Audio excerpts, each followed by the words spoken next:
Iya Pak, kalau bisa diulang lagi deh sekali lagi yang tadi itu, biar lebih mantep. Karena kategorinya masuk yang pertama, yaitu harga close-nya di atas open. Bagaimana kalau ternyata pada bulan tersebut atau pada minggu tersebut posisi close-nya berada di bawah open? Penjelasan Pak Diki sangat luar biasa.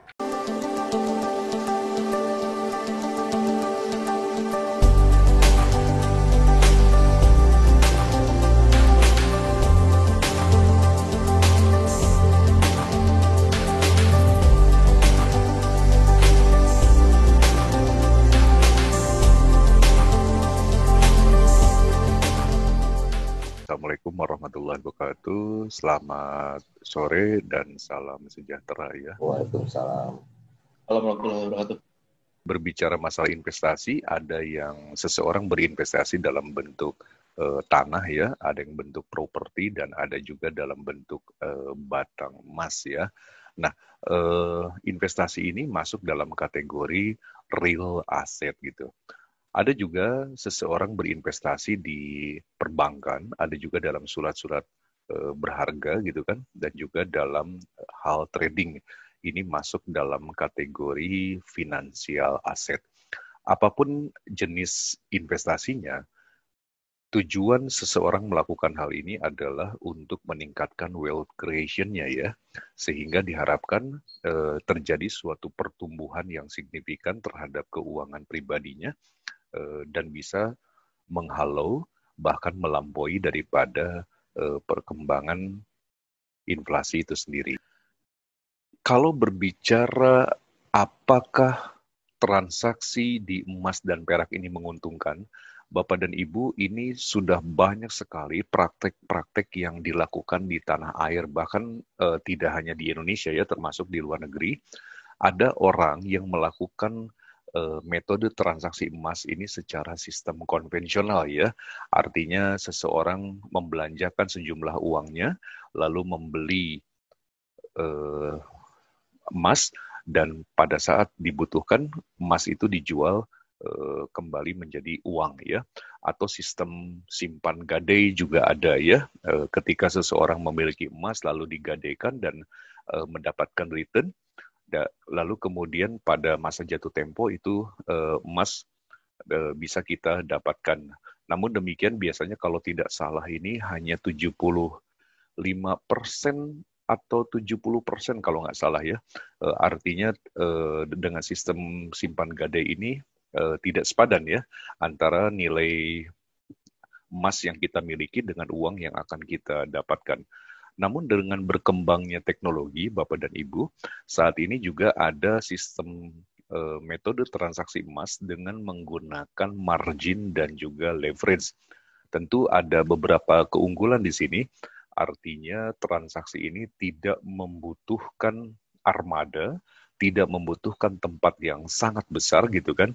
Kita bisa melakukan transaksi walaupun hanya dari rumah ya, atau bertransaksi cukup dari smartphone saja. Yang jadi pertanyaan adalah mengapa harus emas dan perak? Nah, ini sedikit saya ulang, bahwa kalau kita melihat grafik ya dari tahun 1989 sampai 2019, ini dalam kurun waktu 30 tahun, bagaimana perbandingan antara harga emas terhadap mata uang dolar, lalu kemudian grafik tahun 94 sampai 2019 itu untuk gold terhadap mata uang rupiah ya. Grafik pergerakannya ini cenderung stabil dan naik secara signifikan.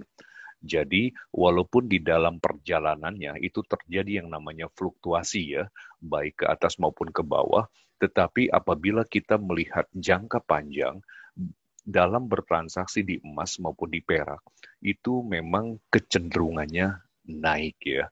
Kenapa? Karena emas dan perak ini merupakan logam mulia yang secara kuantitas itu sangat terbatas gitu kan, tetapi yang membutuhkan eh, semakin banyak sehingga terjadi yang namanya demand ya. Dan ini adalah suatu data yang memang kita semua tidak bisa membantah, karena memang ini kenyataan yang terjadi ya. Lalu kemudian emas dan perak pun juga pergerakannya hampir sama ya. Artinya ketika terjadi peningkatan pun mereka seiring sejalan antara emas dan perak, walaupun dalam prakteknya penggunaan emas lebih cenderung kepada yang sifatnya lebih kepada keuangan ya. Artinya bagaimana stok bank sentral, bagaimana itu jumlah emas disesuaikan dengan jumlah ketika akan dicetaknya suatu uang ya. Tetapi kalau untuk perak ini lebih cenderung kepada hal-hal yang sifatnya industri ya, karena perak juga dalam industri ini tidak bisa dianggap sepele, bahkan secara eksplorasi ternyata di dunia ini jenis perak itu sebetulnya jauh lebih banyak ya daripada emas gitu kan. Tetapi secara grafik pergerakan mereka boleh dibilang hampir sama. Ini juga adalah suatu peluang ya bagi Bapak dan Ibu, bahwa forecast harga emas di tahun 2020, bank dan perusahaan investasi internasional yang sudah saya rangkum, itu menyatakan bahwa hampir rata-rata semua menyampaikan emas akan kembali meroket ya. Kita lihat dari Credit Suisse, itu tahun 2000 mengatakan bahwa tahun 2020, emas diperkirakan akan menyentuh $1.850 per troy ounce, dan ini sudah terjadi ya. Lalu kemudian HSBC memprediksi harga emas rata-rata berada di atas level $1.900 per troy ounce. Lalu JP Morgan Chase memperkirakan bahwa harga emas di tahun 2020 berada di angka $1.994 per troy ounce. Scotiabank, harga emas ini akan naik sebesar $2.000 per troy ounce ya. Lalu Goldman Sachs mentargetkan bahwa harga emas terbaru itu akan mencapai di level $2.025 per troy ounce. Selain itu, dari Bank of America Merrill Lynch ya, emas akan melonjak pada tahun ini hingga mencapai $2.050 per troy ounce. Bahkan ini sudah terjadi juga. Lalu kemudian ABN AMRO, bahwa harga logam mulia akan naik dengan target 2050. Kitco target emas naik agresif dan akan kembali ke area 2100. Ini luar biasa sekali. 2100 itu belum terjadi ya, kemarin sekitar di 2070-an nih, akan tetapi tidak menutup kemungkinan dengan situasi dan kondisi perekonomian global yang masih belum menentu, tidak menutup kemungkinan para pelaku pasar mengalihkan investasinya ke aset safe haven, yaitu di emas dan di perak ya. Dan ini sangat memungkinkan bisa kembali ke level 2100. Dan terakhir dari Commerzbank menilai bahwa sinyal positif dan memperkirakan kenaikan emas akan menuju area 2100-an dolar per troy ounce. Artinya Bapak dan Ibu, bank dan perusahaan investasi internasional ini tentu mereka memberikan analisa ini bukan sembarangan ya. Artinya ini merupakan sebuah statement yang sangat bisa dipertanggungjawabkan. Dan mereka sudah memprediksi tentunya mengacu kepada perekonomian secara komprehensif gitu ya, bahwa emas ini masih akan terus meroket ya. Hal yang paling penting pada saat Anda melakukan trading yang harus Anda pahami adalah bagaimana trading rules-nya ya. Lalu yang kedua yang jadi pertanyaan adalah mana yang Anda pilih? Untung besar atau untung konsisten? Untung besar bisa saja terjadi, tetapi tidak terjadi setiap hari, Pak.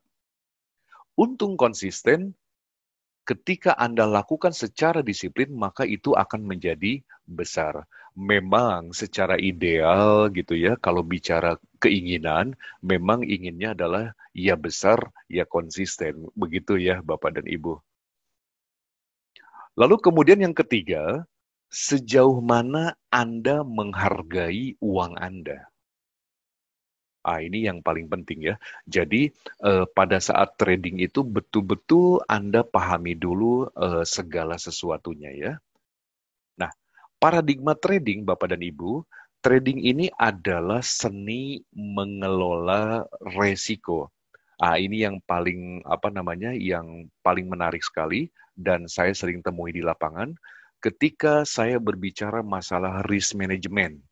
Misalnya, ada seseorang masuk dana 100 juta rupiah. Lalu kemudian kita namanya orang berbisnis, tentu kita harus memperhitungkan faktor-faktor risiko. Ketika ditanya berapa risiko yang Bapak toleransi, mohon dicatat ya Bapak dan Ibu, risiko itu adalah yang ditoleransi, bukan yang diinginkan. Ya.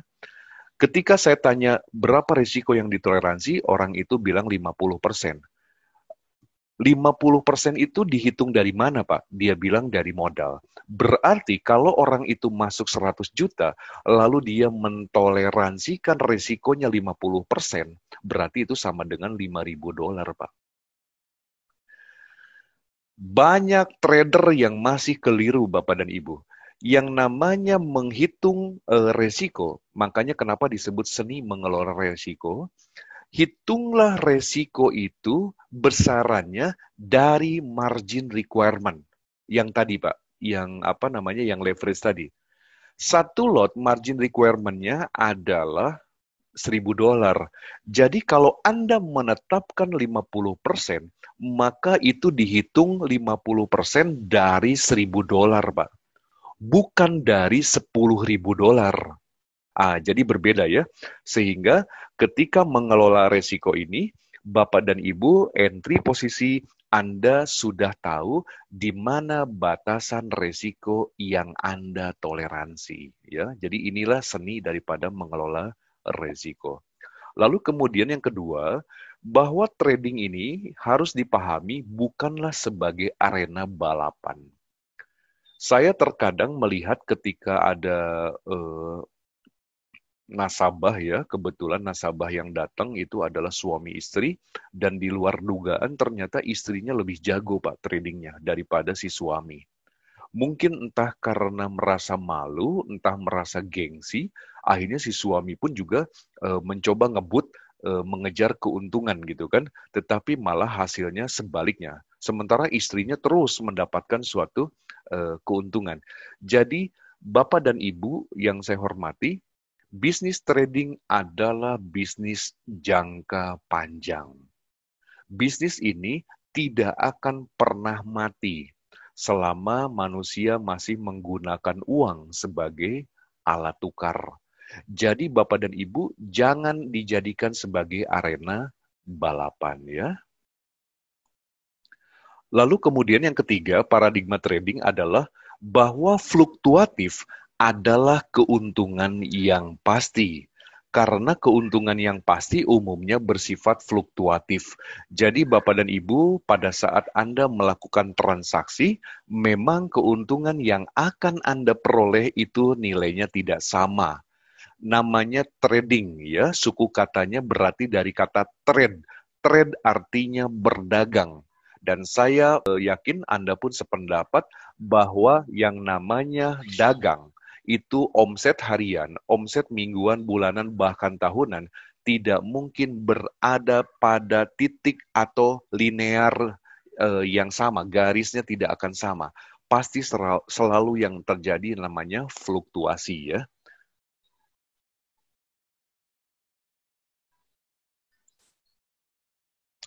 Ini adalah pertimbangan trading rules yang harus Bapak Ibu pahami terlebih dahulu.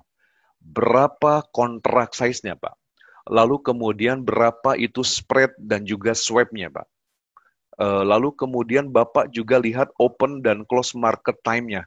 Nah, yang paling menarik adalah ketika open market di hari Senin dan close market di hari Sabtu dini hari, ya. Bapak dan Ibu, ada broker yang buka pukul 5 pagi ketika hari Senin. Ada broker yang buka pukul 6 pagi, bahkan ada yang buka pukul 7 pagi. Apa yang terjadi, Bapak dan Ibu? Tentu ketika broker yang sudah buka pukul 5, tentu sudah membentuk suatu candle, Pak. Karena sudah terjadi yang namanya transaksi. Sedangkan ketika masuk ke pukul 6, maka di broker yang buka pukul 6 itu baru membentuk garis atau minus begitu ya, karena belum membentuk candle. Ketika broker yang pukul 6 sudah membentuk candle, sedangkan broker yang pukul 5 sudah membentuk 2 candle, broker yang pukul 7 itu baru membentuk garis. Bapak dan Ibu yang saya hormati, ketika berbeda open marketnya di hari Senin, maka tentu akan berbeda pula bentuk candlenya. Ketika bentuk candle berbeda, maka analisa orang pun jadi keliru. Ketika analisa keliru, maka hasilnya adalah salah. Maka dengan ini saya sampaikan kepada Bapak dan Ibu, betapa bangganya saya bisa bergabung bersama GK Invest, karena GK Invest itu menetapkan secara international time. Jadi kalau Bapak melihat jam berapa GK Invest buka, nanti di rules-nya, jam berapa GK Invest itu marketnya tutup, itu sudah sesuai dengan international time. Ya. Jadi ini adalah alamat yang tepat bagi Bapak dan Ibu pada saat bergabung di GK Invest. Lalu kemudian perhatikan juga ketika rules itu adalah leverage-nya Bapak dan Ibu. Ya, lalu margin requirement-nya, ini sudah dijelaskan di slide sebelumnya ya. Lalu kemudian lihat juga Pak untuk kontrak, kemudian terjadi yang namanya locking posisi, ya, artinya membuka 2 posisi di waktu yang sama, berapa jadinya margin requirement-nya. Ini betul-betul harus Bapak hitung. Artinya dengan Bapak melakukan trading rules consideration ini, itu artinya Bapak dan Ibu sedang menghargai uang Bapak Ibu, ya.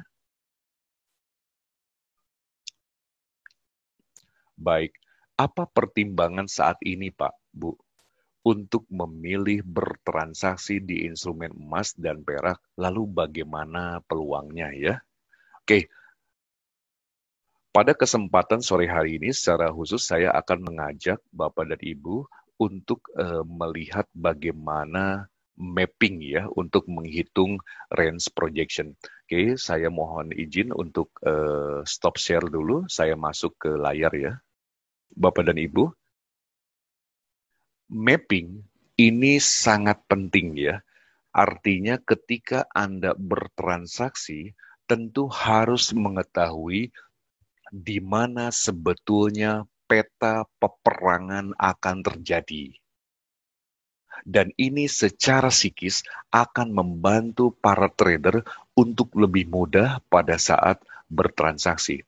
Bapak dan Ibu yang saya hormati, ada 3 hal yang selalu terjadi, baik itu per hari, baik itu per minggu, per bulan, maupun per tahun ya.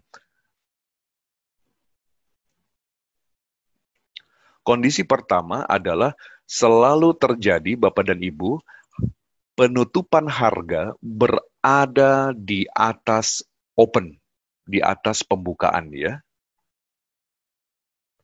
Lalu kemudian yang kedua, selalu terjadi penutupan harga itu di bawah open.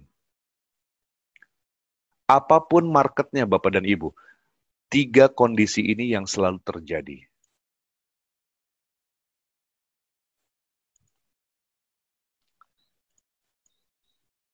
Dan saya belum menemukan kondisi yang keempat. Kondisi yang ketiga adalah harga penutupan sama dengan harga pembukaan. Ini yang selalu terjadi. Maka Bapak dan Ibu, ketika Anda melakukan analisa, lakukanlah dari time frame 1 jam, time frame 4 jam, atau time frame daily. Jangan Anda melakukan analisa dari time frame yang kecil ya, dari M5 misalnya ya, karena itu annoying. Tetapi untuk entry posisi, bebas Pak. sah-sah saja. Anda mau entry dari time frame 1 menit, atau 5 menit, atau 15 menit, itu sah-sah saja ya. Tetapi mohon dicatat untuk analisanya, lakukan dari time frame 1 jam, atau 4 jam, atau daily. Baik, kalau kita melihat Pak, pergerakan harga emas pada saat ini, secara teknikal ya, ini adalah awal pembukaannya, yaitu di sini 1 Juli 2020, lalu ditutup 1 Agustus, 3 Agustus 2020. Batang atau candlestick bertabrakan dengan garis parator, maka ini merupakan candle pembukaan pada bulan tersebut. Ya, sedangkan batang yang 1 batang sebelum garis parator ini merupakan candle penutupan. Kalau saya tanya kepada Bapak dan Ibu, kondisi pada bulan kemarin, kira-kira dari 3 komponen ini, apa yang terjadi? Apakah close-nya di atas open, atau harga close-nya berada di bawah open, atau close-nya sama dengan open? Baik, kalau kita lihat berarti posisinya adalah close-nya berada di atas open. Kalau begitu, mari kita hitung sama-sama Bapak dan Ibu ya. Kita lihat kondisi di sini untuk memprediksi emas yang akan terjadi di bulan yang akan datang ya. Oke, saya siapkan dulu. Di sini berarti saya tulis untuk high-nya. High position. Lalu kemudian kita lihat di sini. Untuk low position-nya.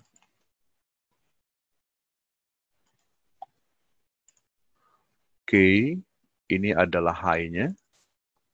Ini adalah low-nya. Lalu kemudian ini adalah close-nya. Bapak dan Ibu silahkan bisa ikut ya, sama-sama berhitung. Kita lihat Bapak dan Ibu, harga tertinggi di bulan kemarin untuk instrumen emas, itu berarti jatuh pada candle yang ini ya. Kebetulan di candle yang terakhir, ini harganya berada di 1983.110. Betul ya? Lalu kemudian harga terendahnya berarti berada di candle yang ini. Ya, kita lihat low-nya. Itu low-nya berada di 1757.510 ya.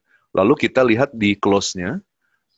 Posisi penutupan adalah di candle yang terakhir itu berarti di 1974.980 ya.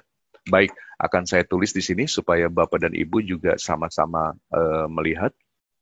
Oke, setelah kita mengetahui harga tertinggi di bulan kemarin, harga terendah di bulan kemarin, termasuk harga penutupannya, maka langkah selanjutnya adalah hitunglah balance value. Ini sangat penting ya Bapak dan Ibu. Jadi balance value ini untuk mengukur projection di bulan berikutnya. Oke, mohon ditunggu. Saya bawa kalkulator dulu sebentar.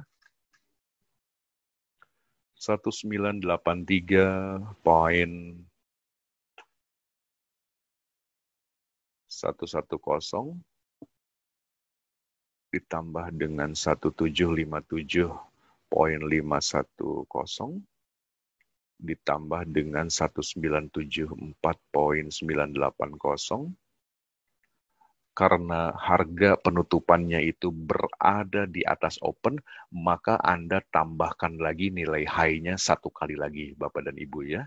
1983.110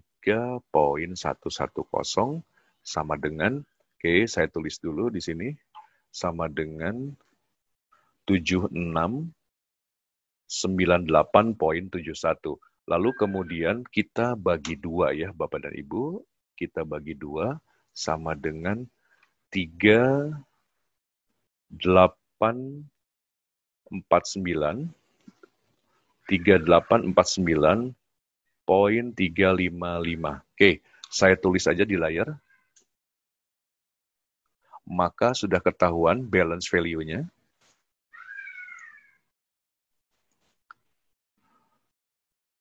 Balance value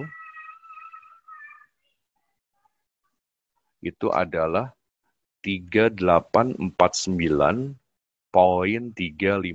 ya. Nah, ini adalah balance value-nya Bapak dan Ibu untuk di bulan ini. Nah, seperti itu. Lalu kemudian selanjutnya yang kita cari adalah high projection dan low projection di bulan yang akan datang ya. Untuk membedakan dengan high yang di atas, saya tulis aja high projection. Oke, kurangi dengan nilai low-nya, Pak. 57.510 sama dengan 2091.845 ya. Saya okekan. Ini adalah high projection-nya. Lalu saya masukkan pula untuk low projection-nya. Nah, ini L proj ya, saya ini untuk membedakan dengan yang di atas. 3849.355 dikurangi dengan harga tertinggi yang terjadi di bulan kemarin. 3849.355 dikurangi dengan 1983.110 ya. Oke, nilainya adalah 1866.245. Saya okekan lagi. Baik Bapak dan Ibu, berarti projection untuk di bulan ini kita sudah ketemu ya nilainya. Nah, sekarang Bapak tinggal masuk ke bagian insert ini, kita lihat objek, ada rectangle ya. Bapak rectangle, ini pasang aja seperti ini Pak. Nah, pasang aja seperti ini. Lalu kemudian rectangle yang daerah kita arsir ini, kita properties, lalu kita isi parameternya, itu sesuai dengan yang sudah kita hitung proyeksinya Pak. Ya, berarti high proyeksinya di 2091.845. Lalu kemudian untuk low projection-nya adalah 1866.245 ya. Kita okekan Bapak dan Ibu.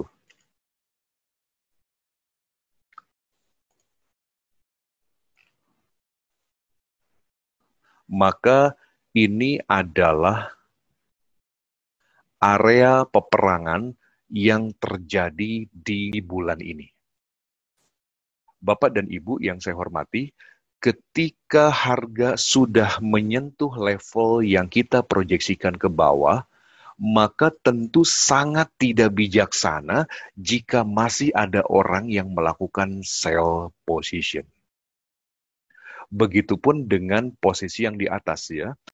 Ketika sudah menyentuh level high yang sudah kita proyeksikan, juga sangat tidak bijaksana jika masih melakukan yang namanya buy position. Jadi, peta peperangan ini tentu akan sangat membantu bagi trader atau bagi siapapun para pelakunya, sehingga memiliki keyakinan pada saat bertransaksi. Mungkin saja Bapak dan Ibu, seseorang melakukan yang namanya buy posisi di daerah sini, mungkin ya. Lalu kemudian tiba-tiba harga ini sempat terseret ke bawah. Ketika yang bersangkutan sudah mengetahui yang namanya peta peperangan, maka guarantee yang bersangkutan tidak akan merasa panik ketika equity-nya menyusut. Malah ada kemungkinan yang bersangkutan justru malah melakukan averaging, malah menambah posisi buy yang baru di sini. Karena sudah tahu bahwa ini adalah level jenuh jual. Begitu ya Bapak dan Ibu. Kalau kita lihat Bapak dan Ibu, secara Fibonacci, ini secara Fibonacci ya, kita lihat harga tertinggi sempat menyentuh di sini, lalu kemudian harga terendahnya menyentuh di sini. Ini berarti menggabungkan ya Fibonacci dengan mapping. Maka kita lihat bahwa penurunan harga emas kemarin itu sudah masuk di area 61, area 50 dan area 38,2 ya. Saya ganti warnanya supaya beda.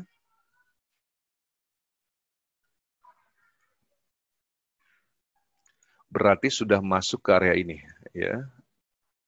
Oke. Nah, ini sudah masuk ke area sini. 61, 50% dan 38,2%. Artinya, ketiga level ini merupakan golden level ya, di mana yang namanya pergerakan suatu harga atau tren itu wajib terkoreksi. Tidak ada pergerakan harga itu seperti halnya jalan tol Bapak dan Ibu yang begitu lurus ya, selalu terjadi yang namanya koreksi. Nah, lalu kemudian ketika sudah terjadi yang namanya rejection ya, harga ke level 61 atau ke level 50 atau ke level 38,2, maka sangat tidak menutup kemungkinan analis-analis seperti yang tadi dari bank dan perusahaan internasional itu mungkin terjadi ya. Jadi besar kemungkinan ini harga akan kembali bergerak ke atas jauh lebih tinggi dari harga sebelumnya. Jadi setiap tren itu pergerakan harga wajib terkoreksi. Seperti yang tadi saya sampaikan, ada golden level ya, di level 61,8, 50, dan 38,2. Ketika harga menyentuh level 38,2 atau 50%, seminimal-minimalnya Pak, harga akan kembali ke 100%. Ketika ada yang menyentuh level 61,8% atau bahkan di atasnya tuh bisa 72,2, bisa 88,6%, maka ini harga biasanya akan bergerak lari menuju level 161,8% ya. Lalu kemudian bagaimana apabila harga menyentuh atau break ya dari level 0, maka ini merupakan sinyalemen bagi kita bahwa tren sedang berubah ya, begitu. Dan untuk time frame H1 ini bisa digunakan untuk menganalisa harian ya. Lalu untuk H4 untuk menganalisa mingguan, sedangkan untuk daily ini untuk menganalisa 1 bulan. Dan ini adalah portofolio yang kebetulan saya miliki. Margin in saat itu saya masuk 100 juta rupiah, lalu kemudian saya mendapatkan untung 5.300.000, lalu untung lagi 7.200.000, lalu saya tarik 12 juta ya. Profit lagi 7,6, 1,4, 3,5, saya tarik lagi 11.700.000. Profit lagi 8 juta, 2 juta, 1,5, 2,4, 3 juta 400, saya tarik lagi 16 juta, karena saya merasa yakin, ya akhirnya tambah lagi lah modal ya, 20.000, jadi total semua 300 juta. Transaksi lagi profit. Jadi keuntungan-keuntungan yang didapatkan memang sifatnya fluktuatif ya Bapak dan Ibu, tergantung kondisi pasar. Namun ketika saat kita sedang tidak membutuhkan untuk menarik dana, ya kita bisa simpan saja keuntungan kita pada akun kita, lalu kita lakukan yang namanya compounding ya, tentu berdasarkan risk dan money management. Dan ada satu hal Bapak dan Ibu, kenapa kita harus bertransaksi di emas? Jadi seperti yang sesuai dengan judul pada sore hari ini, apakah orang tua mengatakan apakah betul bertransaksi di emas itu dan perak itu menguntungkan? Selain mapping dan juga Fibonacci yang saya sampaikan tadi, bahwa ketika Anda membuka grafik emas saat ini, posisinya adalah membentuk pattern yang namanya cup and handle. Ketika harga membentuk pattern seperti ini, maka harga akan bergerak jauh ke atas, tidak terbendung Bapak dan Ibu. Silahkan Bapak dan Ibu, bagi Anda yang sudah mendownload MetaTrader, itu silahkan buka di time frame monthly ya. Anda lihat dan itu sudah membentuk yang namanya cup and handle. Jadi ini adalah kesempatan bagi Bapak dan Ibu untuk sama-sama memanfaatkan bahwa pergerakan atau meroketnya harga emas ini sebetulnya belum selesai ya. Baik Bapak dan Ibu, itu saja yang bisa saya sampaikan di sesi kedua ya pada webinar di sore hari ini. Dan sekarang masuk di sesi tanya jawab. Silahkan bagi Bapak dan Ibu yang ingin bertanya. Oke, baik Pak Deki. Untuk partisipan, ini sudah masuk sesi kedua, artinya tadi di sesi awal juga banyak menanyakan tentang gold ya, pergerakan gold. Oke, buat partisipan dipersilakan untuk membuka pertanyaan. Oke, Pak Diki, kalau saya baca di chart-chartnya ini banyaknya mereka menanyakan rumus perhitungan nih Pak Diki. Oh, baik. Balance value-nya katanya sama high sama low-nya proyeksinya seperti apa? Iya Pak, kalau bisa diulang lagi deh sekali lagi yang tadi itu, biar lebih mantep. Penasaran ya? Ya, kalau sekali lewat kan agak kurang mudeng. Iya. Sebetulnya itu juga sudah dilengkap kalau Bapak mau nonton videonya di channel YouTube kami di Rahasia Keuntungan, itu sudah ada. Tapi nggak masalah. Saya juga bisa bisa menyampaikan kembali di sini. Ini mohon maaf, saya baru bisa diulang-ulang. Ya, saya baru melihat ini di chat, ini banyak sekali ya Pak Teguh. Karena selama presentasi tadi saya tentu tidak melihat chat ini. Oke, Ibu Eli, mohon rumus balance nanti ditampilkan trims. Pak Eka, rumus balance value, high, low, close, dan high. Itu betul. Jadi Bapak dan Ibu, silahkan Anda catat. Ini terima kasih Pak Eka juga sudah bantu, Pak Eka Winston ya. Rumus balance value itu high, harga tertinggi, lalu ditambahkan dengan harga terendah, lalu ditambahkan dengan harga penutupan, lalu ditambah dengan harga tertinggi. Kenapa harga tertingginya 2 kali? Karena kategorinya masuk yang pertama, yaitu harga close-nya di atas open. Bagaimana kalau ternyata pada bulan tersebut atau pada minggu tersebut posisi close-nya berada di bawah open? Maka penjumlahnya yang 2 kali adalah low-nya, Pak. Jadi high ditambah low, ditambah close, ditambah low lagi.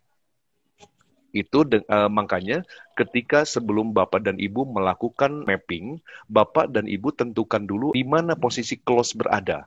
Apakah di atas open, apakah di bawah open, atau sama dengan open. Lalu kemudian di dalam menjumlahkan Bapak dan Ibu, jangan pernah Anda bulatkan. Jadi Anda hitung apa adanya di sana. Di sini tidak ada harga teman ya Bapak dan Ibu. Ini kita bicara bisnis. Ya, jadi jangan pernah Anda bulatkan, tapi hitung saja apa adanya. Ya, jadi setelah ketahuan, baru Anda tinggal hitung rumus balance value-nya. Dari Pak Handoko Agus, betul Pak, kalau boleh rumus balance close di bawah open, close di atas open. Sudah barusan dijawab ya Pak Handoko ya. Oke, nah terima kasih Pak Eka Winston juga membantu. Setelah Bapak dan Ibu menghitung rumus-rumus yang tadi, yang high, low, sama close, sama high lagi, atau dengan low lagi, itu hasilnya Anda bagi 2 dulu. Maka akan ketemu yang namanya balance value.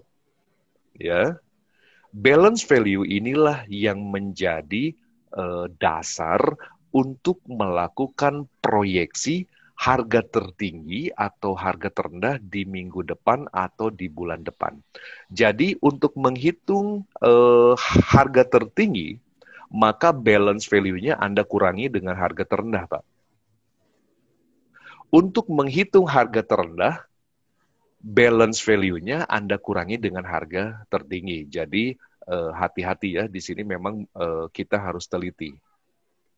Pak Handoko tanya, rumus tadi kan untuk close di atas open. Kalau rumus close di bawah open, oke. Berarti sudah dijelaskan tadi ya, kalau rumusnya yang di bawah, close-nya di bawah open, berarti high ditambah low, ditambah close, ditambah low lagi, Pak Handoko ya.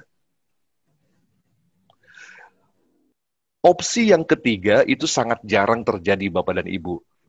Jarang terjadi, bukan tidak terjadi, tetapi ada kemungkinan terjadi ya. Itu yang namanya close sama dengan open, itu mungkin terjadi.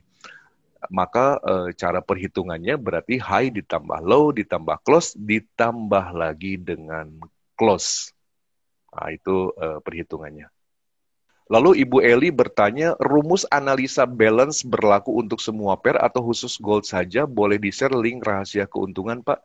Baik, nanti saya akan share untuk link rahasia keuntungannya, channel YouTube kami. Jadi Bu Eli, untuk rumus perhitungan tadi, itu berlaku di semua instrumen, Bu.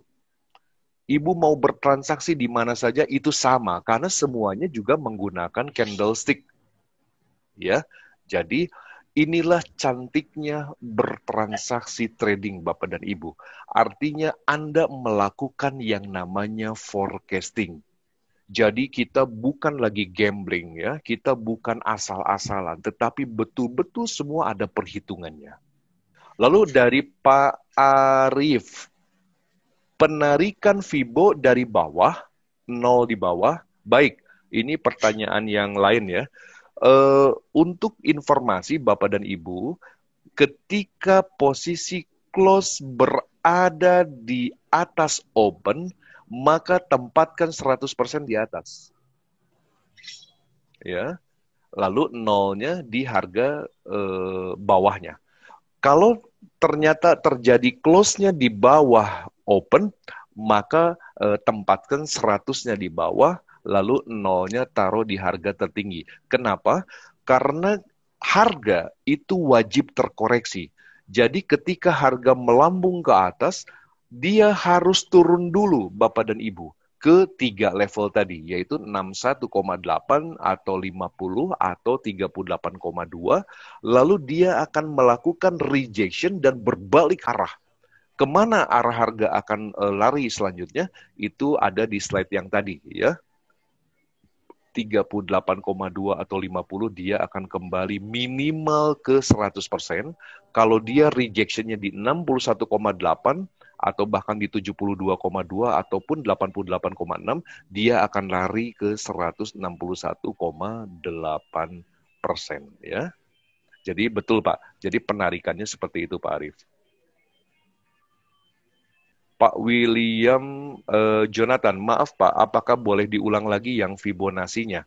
Oke Pak, jadi Bapak tentukan sama seperti halnya penyusunan mapping tadi, posisi close-nya di mana Pak? Bapak apakah lihat di atas open atau di bawah open? Apabila posisinya close-nya di atas open, maka Bapak bisa bisa tarik, tempatkan 100-nya di atas, 0-nya di bawah. Begitupun kalau kondisinya berlawanan ya. Oke, tidak ada pertanyaan dari partisipan. Ini Pak Deki share untuk ini ya, channel YouTube-nya ya, di chat. Silakan diklik aja untuk para partisipan. Baik Bapak dan Ibu yang saya hormati, bila tidak ada pertanyaan, itu saya serahkan kembali kepada Pak Teguh. Terima kasih. Assalamualaikum warahmatullahi wabarakatuh. Selamat sore. Terima kasih Pak Deki. Sukses untuk kita semua. Waalaikumsalam. Terima kasih Pak Deki. Amin. Oke, jadi memang sudah jelas ya tadi, tidak membuat penasaran ya para partisipan sore hari ini bisa mengikuti webinar yang mungkin sudah dikasih gimana caranya memprediksi harga emas 1 bulan ke depan nih. Ya, jadi sudah ada mapping, ya udah ada harga high di berapa projectionnya, harga low di berapa. Nah, sekarang harga emas saya lihat juga belum tembus ya untuk low projectionnya. Bahkan high projection juga belum tembus. Artinya kalau sudah kita tahu petanya untuk bertempur, ya kita udah siap perang artinya. Ya, ini untuk para partisipan sungguh luar biasa. Ya, bisa mendapatkan ilmu dari Pak Deki untuk memprediksi harga emas ke depannya. Kalau tidak ada pertanyaan lagi, kami tutup ya untuk acara webinar hari ini. Wassalamualaikum warahmatullahi wabarakatuh. Waalaikumsalam. Selamat sore, salam sejahtera. Terima kasih Pak Teguh, terima kasih Pak Deki, terima kasih semua Sama-sama Pak Agus, Pak Adrian, partisipan, thank you. Terima kasih. Happy Pak William, weekend. thank you. Ya, salam Happy sukses weekend. ya, salam profit Merdeka, semua. merdeka. Ya, salam profit.